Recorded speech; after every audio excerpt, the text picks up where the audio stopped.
Welcome back, Sebastian here. Time for my power rankings for the 2024 London E-Prix. Of course, this is the last power rankings for the season 10 of Formula E. So let's get into it right away. So starting with number 22, a driver who had a pretty horrific weekend, was involved in quite a few incidents, was none other than Jake Dennis. For Dennis, got involved with I think 3 separate incidents on Saturday's race. Sent Fines into the wall, dive bombed Verne as well at the hairpin, also in a way sent Nick Cassidy into the wall as well in a separate incident, and then in the Sunday race got a penalty for an incident I honestly can't. Oh yeah, that was the one with was that with Roland? No, I don't think it was with Roland. Anyway, he got in another penalty there. So see so many incidents I can't even remember all of them. But nonetheless, really poor weekend I felt from Dennis. Of course, this is his home Grand Prix, so yeah, quite a disappointing showing. Number 21, gone with Sasha Fenestraz. For Fenestraz, out-qualified both races by his teammate Oliver Rowland. Finished ahead of Rowland in the first race, but that was more because of penalties applied to Rowland than a particularly strong performance from Fenestraz. And I think it caps a really disappointing second year for the Franco-Argentine driver. Never really got going, has been kind of looked lost in the races, looked lost in qualifying, which was of course his big strength during his rookie season. Yeah, performance was just not there, so not sure if he's going to be retained for next year, but yeah, a really disappointing end to the season for Fenestraz. Number 20. Number 20, I'm going to go with Jehan Daruvalla. For Daruvalla, not really anything to mention. Out-qualified both races. Qualifying wasn't particularly fantastic. I believe, had some kind of mechanical issue in one of the races, had to pit. And then also kind of got involved in that incident with Sam Bird, which kind of left Bird in the wall. So yeah, a bit of a tricky weekend for the Indian driver, and again, similar to Fenestraz, not sure if he's going to be retained again for season 11. Number 19, I'm going to go with Norman. Actually, no, I don't think that's fair. No, we're going to change that. We're going to go with number 19, I'm going to go with Jake Hughes. For Hughes, pretty tough weekend, out-qualified in both races by his teammate Sam Bird. Of course, Bird has been a bit of a specialist in London, not necessarily this track at XL, but back when we had the race at Battersea Park, he was always quite good there. For Hughes, quite an unfortunate weekend, never really got going, and I believe retired from the one race and then got a 10th place in the other one. Both races were pretty chaotic affairs though, but all in all, not a great weekend from Hughes. Let's go with this. Number 18, I'm going to go with Stoffel Vandoorne. Now for Vandoorne, he actually got points in both races, but that being said, generally it felt like he never really put himself to be in a strong position. We saw that the pace was there from Gunther at points, we saw pace was there from Verne at other points, but for Vandoorne, he was always just kind of languishing towards the bottom of the points.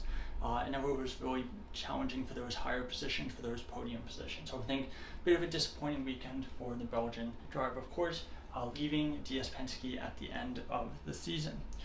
Number 17. Number 17, I'm going to put Nato here. For Nato, a bit of a disappointing weekend. Qualifying went okay. Split qualifying with his teammate, beat his teammate both in both races, but pretty easy to do when your teammate is crashing out half the field. Of course, was quite lucky to get that point in the one race he did get it after he kind of got punted into the wall by Fenestraz. So again, not fantastic, but not great either. Where are we? Okay. Number 16, I'm going to go with John-Eric Verne. For Verne, split qualifying and split the races with his teammate Stoffel Vandoorne. Of course, was on the receiving end of a pretty blatant dive bomb by Jake Dennis, but also he himself punted Jehan Daruvalla out of the race. That one race. And then the other race was much better, finished in a good points paying position, so still some performance there. So this is kind of splitting the difference between those two races. Number 15. Yeah, number 15, I'm going to go with Antonio Felix da Costa. So for da Costa, a bit of a letdown this weekend. Out qualifying definitely did not go as well as he would have hoped, and that was something that I was definitely worried about. If this race, if the London E-Prix had been similar to Portland, similar to Misano, where it's a peloton style race, a lot of strategy involved, qualifying a lot less important, I thought da Costa could have challenged for the win. But we know this was a track where qualifying was going to be very important, so not entirely surprised that da Costa, who struggled quite a bit in qualifying against Pascal Wehrlein these last 2 years, that I'm not entirely surprised about the fact that he struggled this past weekend. I believe got taken out in the first race by Dennis, or was it Roland? Yeah, taken out by Roland the first race. So again, not great there from Roland. But then also in the second race, unfortunately contributed to Cassie's DNF, which as a result, he was given a 5-second penalty. So a bit of a tough weekend for the Portuguese driver. All right, number 14. Oh, we're on number 14. Have I forgotten anyone? Let's see. 1, 2, 3, 4, 5, 6, 7, 8, 9, 10, 11, 12, 13, 8. Okay, so number 14, we're going to go with Dan Ticktum. So for Ticktum, not a great weekend, but not a terrible weekend either. Qualifying went pretty well. Out-qualified his teammate Sergio Sedi-Camara twice, but unfortunately the ERT, pretty poor car. So again, was always going to fall back in the races with that poor pace. Of course, don't have his teammate up yet, but I think a lot of these drivers here, they got into incidents. They were quite slow in comparison to their teammates. But for Ticktum, was generally very, very close to his teammate Sergio Sedi-Camara and was the better driver in qualifying. Next, I'm going to go with Lucas di Grassi.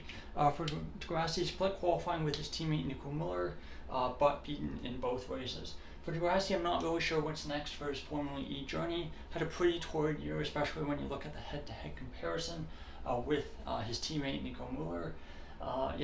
Very, very tough season. But for di Grassi, he did get 2 points, I believe, in that second race, so again, not an absolute disaster.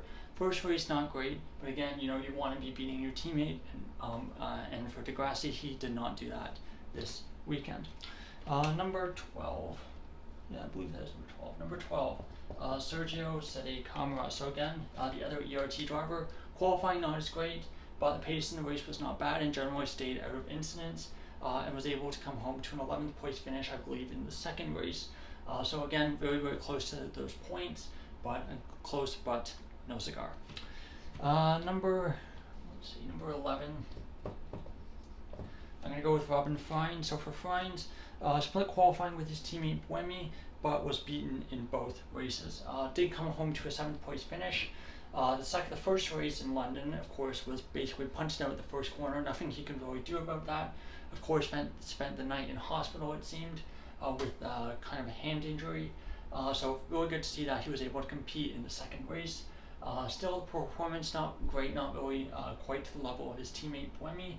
So yeah, a bit of a disappointing weekend for the Dutch driver. Number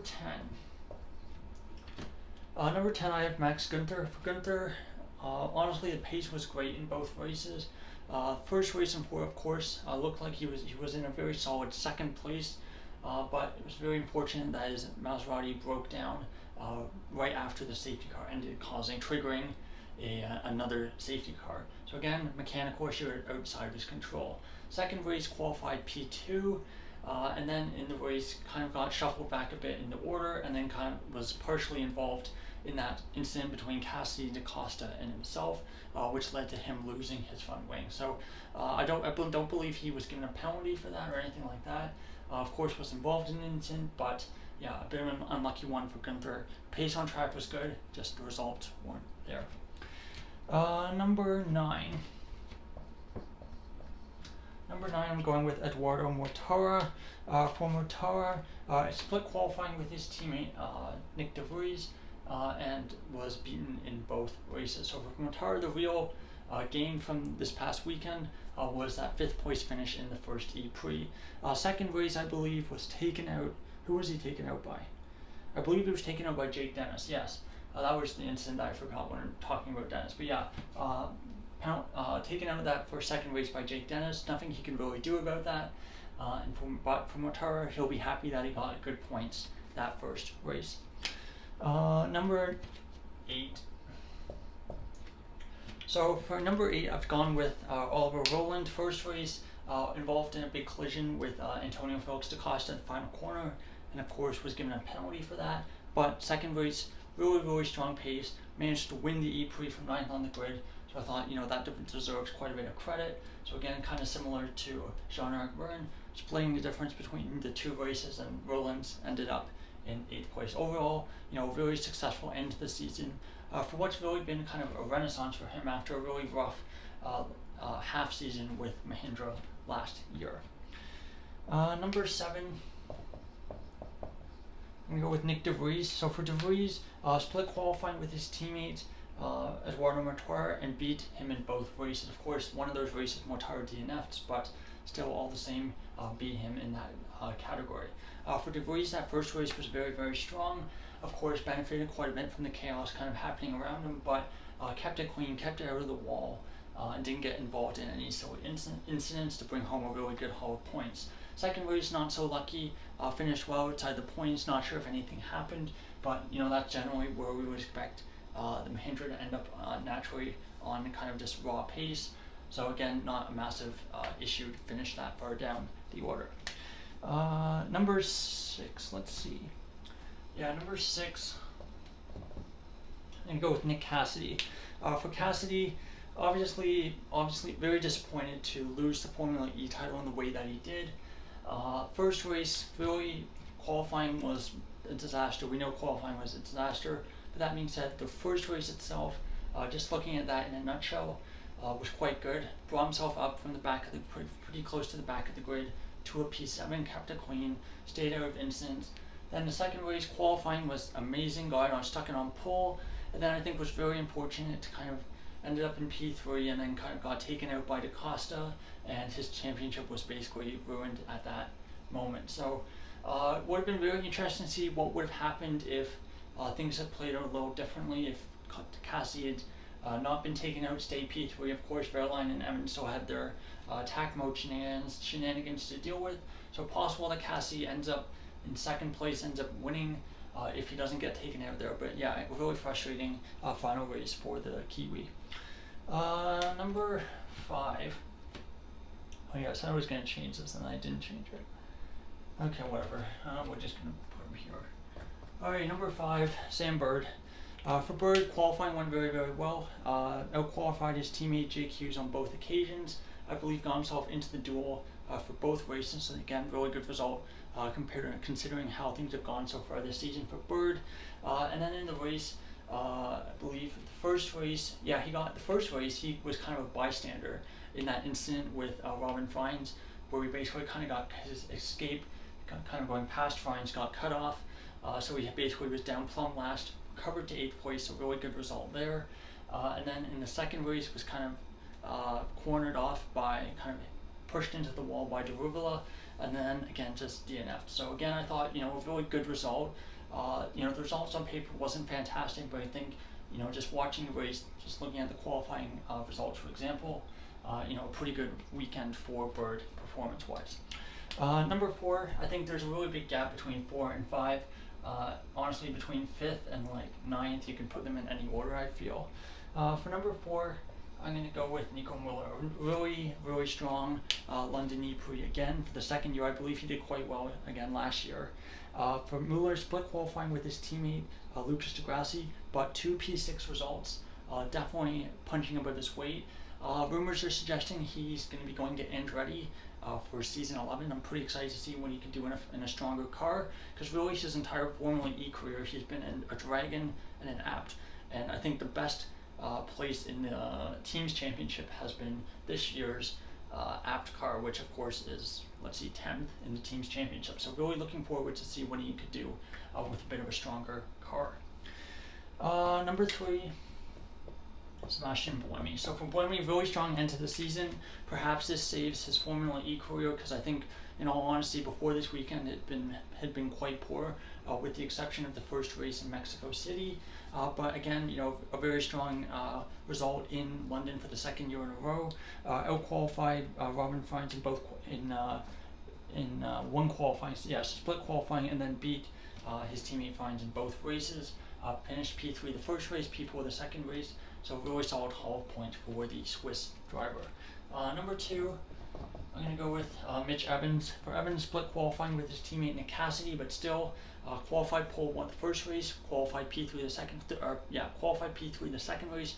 Really good result there. In the first race, I thought went quite well. Did he win? No, he didn't win. The strategy I felt could have been a little bit better that first race, and again, he does seem to be struggling a bit with energy efficiency, but that being said, all things considered, really good result there. Second race, so close to getting that driver's championship, just that one failed attack mode, another in the long list of things that have happened to Evans that prevented him from winning the Formula E championship. But that being said, had a very good weekend this time out in London, and was so close to coming back from the deficit that he had to win that title. Now, number 1, pretty easy, pretty obvious answer is Pascal Wehrlein. Out-qualified his teammate Antonio Felix da Costa twice, qualified P4 2 weekends in a row, converted into a win, converted into a P2, won his first Formula E championship. Basically a perfect weekend for the German driver. And he'll be riding high going into season 11. So anyway, thank you so much for watching my power rankings for the final Formula E race of season 10. I've enjoyed doing these again for the second straight year. Again, I'm not entirely sure if I'm going to continue them in season 11. Viewership's been not fantastic, I would say, for sure. Compared to the other series I've been doing. Again, some changes in how things are going to go, how things are going to be in the coming weeks. So not sure if I'm going to be able to commit the time to doing as many videos, doing these kinds of videos that are so dependent on coming out right after a Formula E, a Formula 1 weekend. Anyway, thank you so much for watching. Goodbye.